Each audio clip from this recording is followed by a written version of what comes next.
जंग में कागजी अपराध से क्या होता है?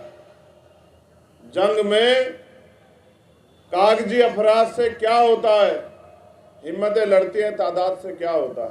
समझता हूँ वाकई में हालात नाजुक हैं। समाज के लोग एकजुट हो जाएं तो शायद भारत में हमारे जो आज वजूद की लड़ाई लड़ी जा रही है, आने वाली पीढ़ियों पे क्या बचेगा इसकी लड़ाई लड़ी जा रही है, तो शायद हमारी लड़ाई कामयाब हो जाए। भारत के लोकतंत्र में जिनकी संख्या ज्यादा है उन पे अन्याय अत्याचार भी ज्यादा है और वो अधिकारों से भी सबसे ज्यादा वंचित हैं। तमाम तरह के अपमान, अन्याय, आरोप सह के इस कारवां को यहां तक लेके आ पाया हूं। अगर आप इसको आगे नहीं बढ़ा सकते तो इसको पीछे मत जाने देना मेरे बच्चों, यही मेरा आपको संदेश है। आज तो कारवां लुट चुका है, भक्ति छोड़िए साहब, हालात देखिए क्या हो गए हैं।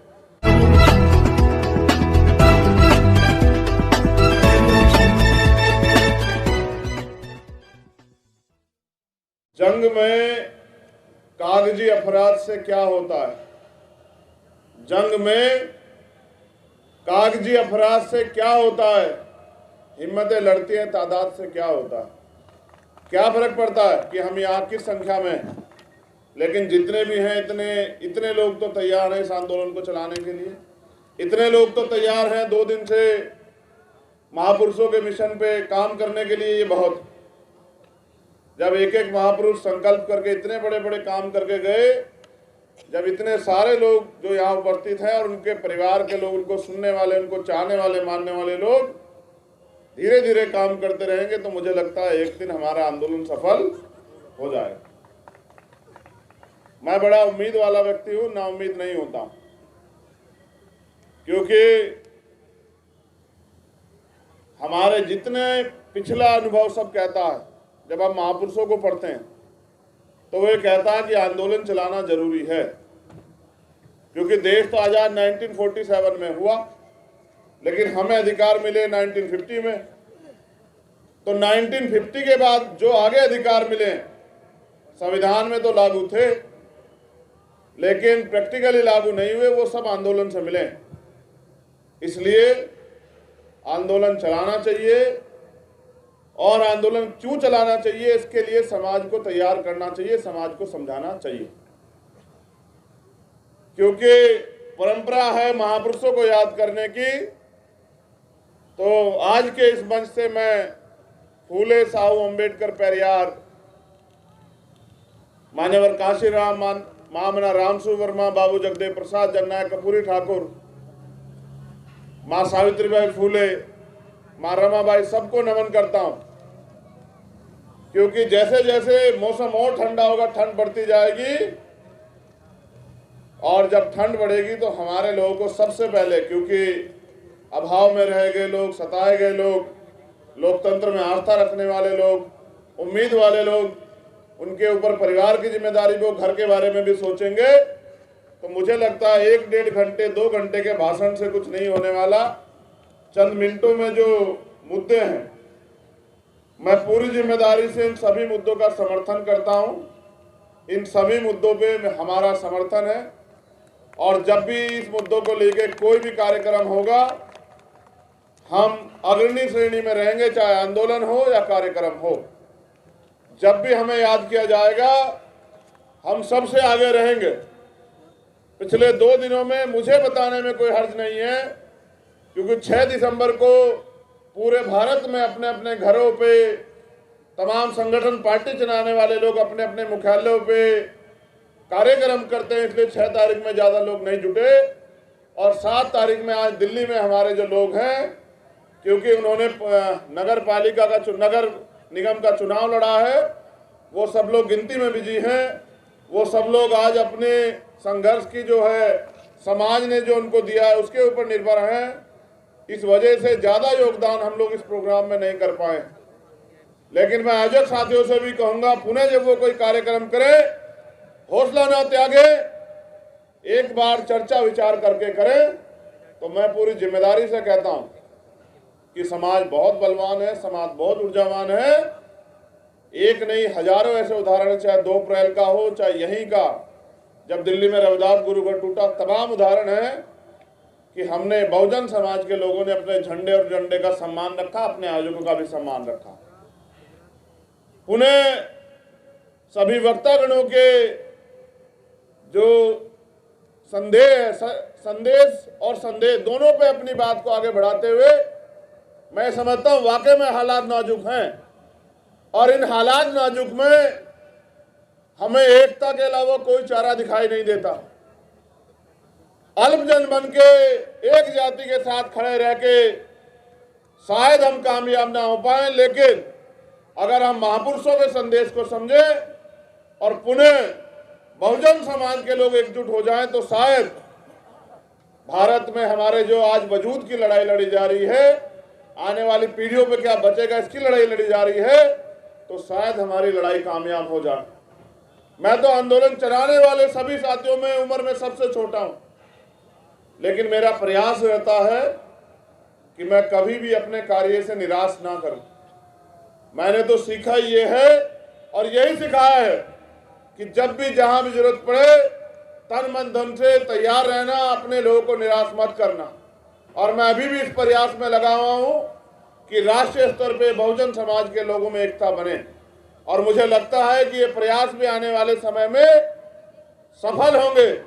लेकिन निराशा इस बात की है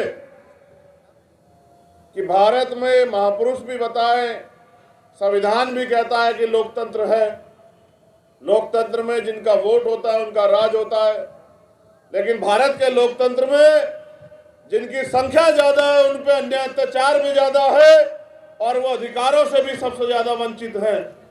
इस मंच पे ये नाम नहीं बैठे, विचार बैठे हैं, व्यक्ति नहीं बैठे, संदेश बैठे हैं।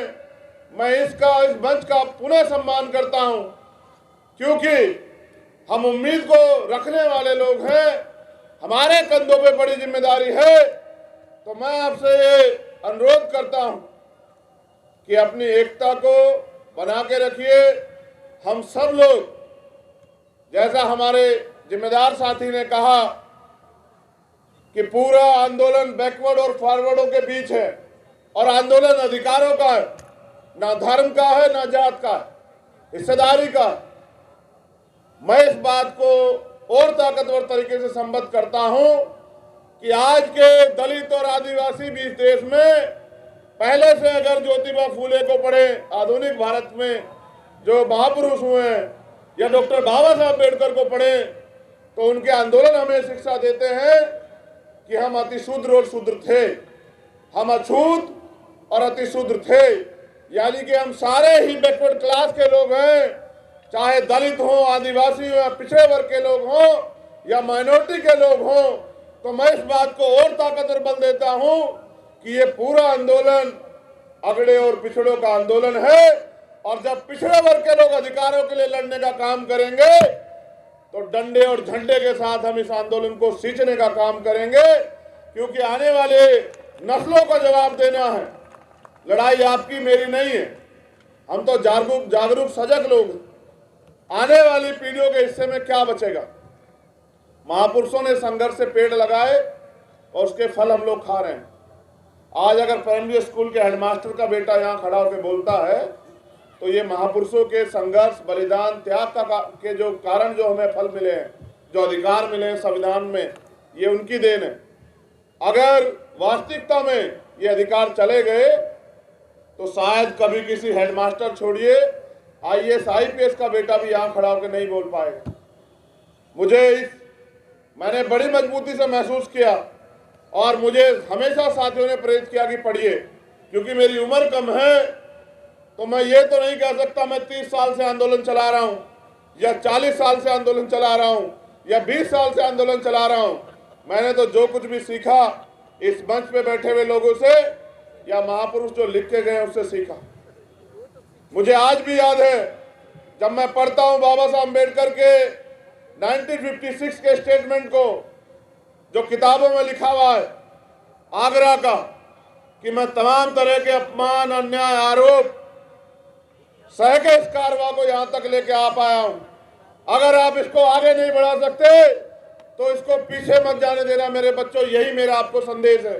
आज तो कारवां लुट चुका है, भक्ति छोड़िए साहब, हालात देखिए क्या हो गए हैं। वो जो नेता घर से बाहर नहीं निकलते, उनको आपकी और मेरी परवाह नहीं। आज मजबूर है हम लोग कि न्याय जन्मसिद्ध अधिकार है, फिर भी हम रोज लाशें उठा रहे हैं। राजस्थान हो या मध्य प्रदेश या दिल्ली, मैं तो दिल्ली के लोगों को बधाई दूंगा, मेरे सम्मानित मंच, कि आज दिल्ली का रिजल्ट आया है। एक से एक वक्तागण यहाँ बड़े बड़े ओजस्वी भाषण देते हैं। दिल्ली में लोग खुशी मना रहे हैं और ये लोग यहाँ जो है बताइए सम्मेलन कर रहे हैं। जिनका देखिए, जिनकी वोट नहीं, उनका राज स्थापित हो गया है एमसीडी में भी। इनका देखिए, इनका हौसला और इनका रास्ता देखिए कि वो लोग दिल्ली में जश्न मना रहे हैं, रंग लगा रहे हैं, जिनका इतना सा वोट है और जिनका इतना बहुसंख्यक वोट है, ये यहाँ तमाशबीन बने बैठे हैं। बताइए, अब कह रहे हैं वोट हमारा राज तुम्हारा। सारे नेता यही कहते हैं। बताइए, कोई कमी छोड़ता ही नहीं है। मगर ये बताओ, दिल्ली में आपके हिस्से में क्या है एमसीडी में? जरा दिल्ली के लोगों हाथ उठा के बताना मुझे। बड़े हमारे बहुजन मीडिया के लोगों से भी धन्यवाद कहता हूं। झूठ मत दिखाया करो यार, क्या झूठ दिखाते रहते हो कि हम तो यहाँ किला ढा देंगे। हालात देखो आज क्या है, एक सीट नहीं जीत पाए, एक सिंगल सीट। पिछलग्गू बन के अपने हिस्से की बात भी नहीं कह सकते हो मेरे साथियों। एक साहब ने कहने का प्रयास किया था तथागत बुद्ध के बारे में, बाबा साहब की प्रतिज्ञा के बारे में, देखो क्या हुआ। ये हालात सच यही है। उनके तलवे चाट के, उनकी पूंछ बन के हम ओरिजिनल बात भी नहीं कह सकते हैं। अपने हक की बात तो छोड़िए, जो महापुरुष कह के चले गए हैं। इसलिए कह रहा हूं, दिल्ली के लोग बधाई के पात्र हैं। इतनी बड़ी आबादी और फिर भी बैठना जूतों में ही है, तो मैं क्या कर सकता हूं भाई बताओ, जब आप लोग सुधरना नहीं चाहते। मैं तो प्रयास कर रहा हूं और मेरे साथ हजारों साथी प्रयास कर रहे हैं दिल्ली में भी कि हमारे लोग जागे, लेकिन आप आदत छोड़ने को तैयार नहीं है। तो कोई बात नहीं, हम फिर जगाएंगे, फिर आपके बीच में जाएंगे, फिर समझाने का काम करेंगे। क्योंकि अगर इस काम को हम पढ़े लिखे लोग नहीं करेंगे तो किन से उम्मीद करें? वो लोग जो सुबह उठ के काम पे निकल जाते हैं। ये तो पूरा समाज आर्थिक रूप से कमजोर है। थोड़ा बहुत अगर आरक्षण से जो नौकरी मिली उसके कारण बन पाए। इसलिए जो पढ़े लिखे सजग लोग हैं, उनकी जिम्मेदारी बनती है कि अपनी जिम्मेदारी को समझें। जैसे बहुजन मीडिया ने अपनी जिम्मेदारी को समझा, बहुजन नेता भी अपनी जिम्मेदारी समझे। अपनी रोजी रोटी, अपनी तैयार की गई संपत्ति, अपने परिवार की चिंता छोड़ के समाज की चिंता करें। क्योंकि अगर हम इनकी चिंता करते हैं, और इनकी चिंता करने वाला नेता कभी समाज का भला नहीं कर सकता, मैं आपको गारंटी देता हूं। आप मेरी बात को याद रखना। जो परिवार की और अपनी संपत्ति की परवाह करेगा, मेरे ऊपर कितने आरोप लगा लो, कितनी बुराई कर लो, कितने जो है तमाम तरह की मुसीबतें खड़े कर दो, लेकिन पूछो, आने वाली पीढ़ी आपसे भी पूछेंगी। आप जहां भी हैं, जिस दल में भी हैं, वहीं बैठ के दूसरे लोगों से सीख लेके अपने समाज के बारे में सोचो। ऐ मेरे बहुजन समाज के लोगों, कारवां लुट चुका है। ईवीएम पे रोते रहो, आरक्षण पे रोते रहो, किसी और चीज पर रोते रहो। एक वोट का अधिकार बाबा साहब अम्बेडकर देके गए आपको।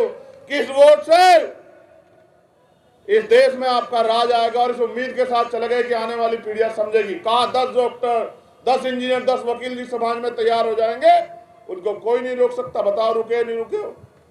आज लाखों डॉक्टर, लाखों इंजीनियर, लाखों वकील हैं, मगर बताओ न्याय मिल रहा है नहीं मिल रहा है? मेरे काबिल साथी यहाँ बैठे हैं, कह रहे थे ईडब्ल्यूएस पे फैसला आएगा हमारे पक्ष में, और एक दो काबिल और बैठे, वो हंस भी रहे थे, कहे कि ये गुमराह कर रहे हैं, कोई फैसला नहीं आएगा। वाकई में नहीं आया। क्लोजम सिस्टम भी इसमें है, लेकिन उनको चैलेंज कहां से करोगे? उसकी ताकत बता दो कहां है। बस इस देश में सड़कों से नारे लगते हैं और कानून सदनों से बनते हैं। आप इससे बड़ा सम्मेलन करो, जिनको कुछ देना नहीं वो नहीं देंगे, लेकिन अगर आप अपनी ताकत बना लोगे और कानून बनाने की हैसियत में चले जाओगे, फिर आपके लोगों के हाथ से फैले नहीं रहेंगे। तो मैं मेरे सोए हुए बहुजन समाज के लोगों, चाहे कितनी भी निंदा करो, कितना भी विरोध करो, लेकिन हालात देखो कि आज हालात क्या है। और मेरा पूरा भरोसा है कि बाबा साहब अम्बेडकर ने एक बात कही थी कि 21वीं सदी हमारी है, ये 21वीं सदी चल रही है। हम रहे ना रहे, आप उम्मीद रखो, जो इधर बैठे हैं वो भी, और जो इधर बैठे वो भी, ये देश भी सलामत रहेगा, हमारा राज भी आएगा और महापुरुषों का सपना पूरा, क्योंकि बाबा साहब अम्बेडकर झूठे नहीं हो सकते, उनकी औलादे झूठी हो सकती है, नालायक औलादे, सच्चे औलादे भी झूठी नहीं है और बाबा साहब अम्बेडकर भी झूठे नहीं। अगर ज्यादा लोग नहीं कर रहे हैं, कुछ तो कर रहे हैं, और जो दांव पे लगा के कर रहे हैं उनका बहुत बहुत धन्यवाद। पुनः आयोजकों का धन्यवाद, इस उम्मीद के साथ कि सजग रहिए, जिम्मेदार बनिए, अपनी जिम्मेदारी को समझिए। जो महापुरुषों के आंदोलन से आपको मिला है उसके बाद आपकी जिम्मेदारी बनती है कि समाज की जिम्मेदारी भी आपकी है। पुनः फिर मुलाकात होगी। जय भीम, जय भारत, जय मंडल, जय संविधान, जय जोहार, नीला सलाम। धन्यवाद।